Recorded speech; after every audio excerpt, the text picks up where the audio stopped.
now, Vic, was there a lot of humour in your household when you were a kid? No. Wasn't No, it? my father was quite funny. My mother always famously claimed to have no sense of humour whatsoever, which I think was true. Right. And so I was the funny one out of the four of us. I used to pull faces, that's what I was good at. My mother used to say, go and pull us one of your faces, and I'd go in the back kitchen and think of a face and come back and pull it. Impressions of people or No, just I was only funny about faces? four. I was only about Okay. four. Funny faces, a funny face. Okay, so pull funny faces to order, in fact. Yes, That's what... yeah, which Right. is really what And I they would ended all up doing. laugh. They would laugh hilariously They at this. would, yeah. And so were you tempted to perform inside the family for the brothers and sisters too? No, we lived in a house where we were in separate rooms, so we didn't interact at all. I had a room with a television and a piano in it that I was just in on my own. We didn't eat together after a certain point in our family life. Didn't you? No, we did everything separately.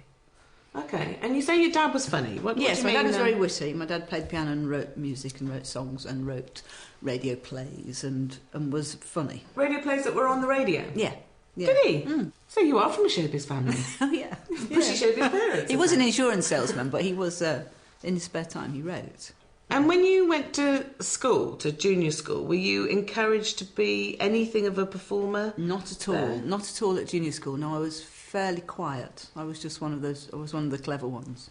And senior school, did any of Senior that? school, I did things like I wrote funny things sometimes and read them out, but I was not the class clown. I didn't attract a lot of attention to myself. I could only really do it through writing and later on through acting. And were you in a group of girls? Did you have a little gang? I was outside a gang. I looked very enviously upon gangs and groups and wanted to be in them, and I was never in one until later. Did you not try to insert yourself into a gang? I did try. I mean, I tried too hard in that way that it never ever will work. And I had, other lame friends who were always trying to do the same thing that you didn't really want to be friends with, but they were just available because they had calipers or plasters over their glasses or something. And I was fat, so I was in the losers group, really.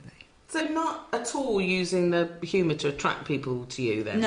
No. I didn't have that ability to attract attention. I didn't want to attract attention in a lot of ways, but secretly I did, but I didn't know how you did it. And I was always very admiring of various girls that were funny, and I would say now that they're still funny and that they were funnier than I was at the time.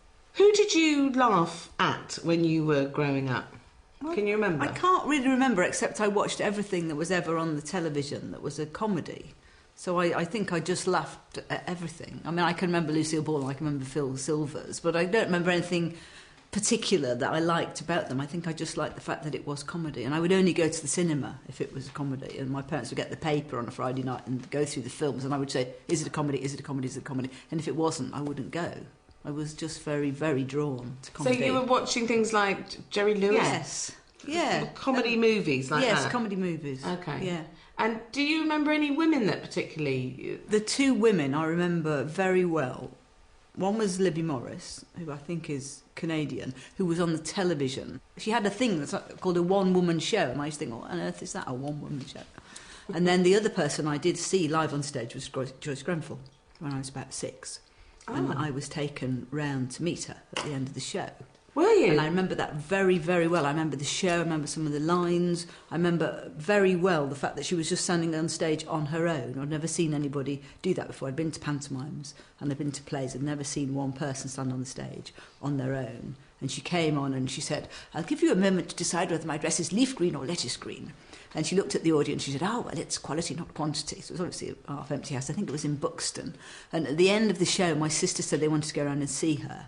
I don't know why. It was a strange thing to do. My mother said, oh, you can't go because you're too little. So we waited outside and she came out and she said, oh, is this Vicky? Which was my name at the time. And she came out and said hello to me. And I never, ever forgot it. Did you love the show? Yeah. I loved it, yeah. I love the fact that she was peopling the stage with nothing but words, and that you could see those children that were doing awful things. George, don't do that. I could see all that happening in front of me. So really, she was an inspiration then? She was. Okay. She was an inspiration, not just because she was good, but because it put the idea in my head of a woman standing on stage on her own. And that was a very, very powerful image, and I think that really informed what I did later. I've got a bit of a query going on in my mind at the moment about whether comedy is a sort of slightly, whether it's a proper job. Well, I think it would be a very thin way to live if there were no comedians. And I think they're very life enhancing when they're good, and it's a very important part of the way we live is to have it celebrated in comedy. Yeah, and I guess we always have had comedians. Even if we've paid jesters to kind of come into court. Hit us with pig's bladders. Yes, yeah, exactly. That old routine. Yeah, but we haven't quite rewarded them in the way that comedians now seem to have a sort of slightly rock and roll status. I mean, there's a big fashion for comedy. Yeah, there is a fashion, but I think it is just a fashion, and it will fade away. And you seem to be slightly outside that thing, always, all the way along. You managed to escape the alternative thing. Well, that's because I was too old. I was too old to be alternative. But you were being alternative, if I understand alternative yes, correctly. but I just wasn't in that. I wasn't in that group. I was like 3 or 4 years ahead. Yeah. Yeah, but you managed to not be branded as anything particularly. You've managed to sail right through the middle. Why do you think people that? were just baffled, I think, when I first arrived, because people always like to label you, and they didn't know what to make of me. And also, I wasn't very good, so I don't blame them for their bafflement, really. There is no label for it, and then eventually people just like it for what it is, and they don't worry about what it is. Yeah, and of course now virtually all the people we've spoken to, certainly the stand-up girls, are referred to as a bit like Victoria Wood, or not quite like Victoria Wood, or not as good as Victoria Wood. So you're the person everybody's measured up to now. When did you first think that comedy could actually be a career for you?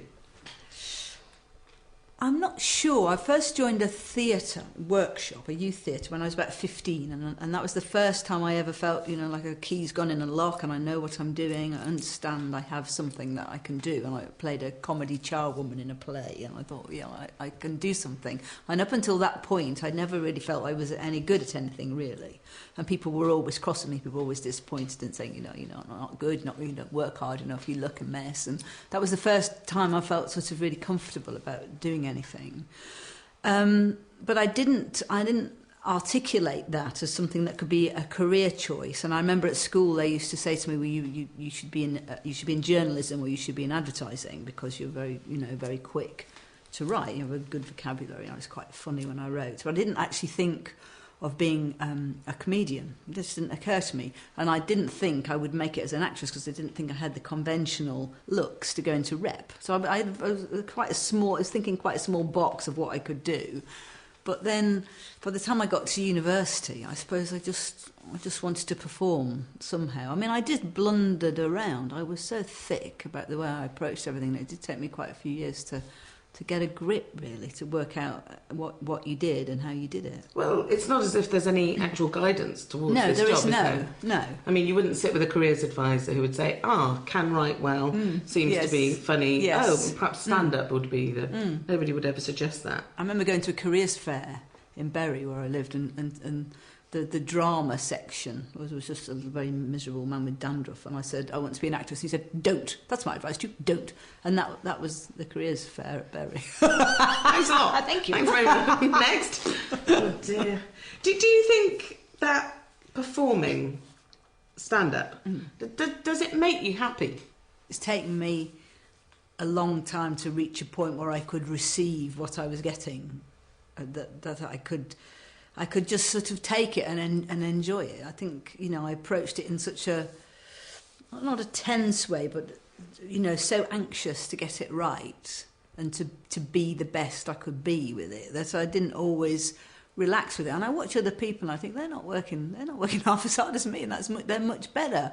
You don't have to be perfect. You could just be, and it would be all right. So I think next time I go back and do it, I might approach it in a slightly different way. Oh, you thought that very recently? Yes, yeah. Good Lord, I wouldn't know that. I really wouldn't know that. But I mean,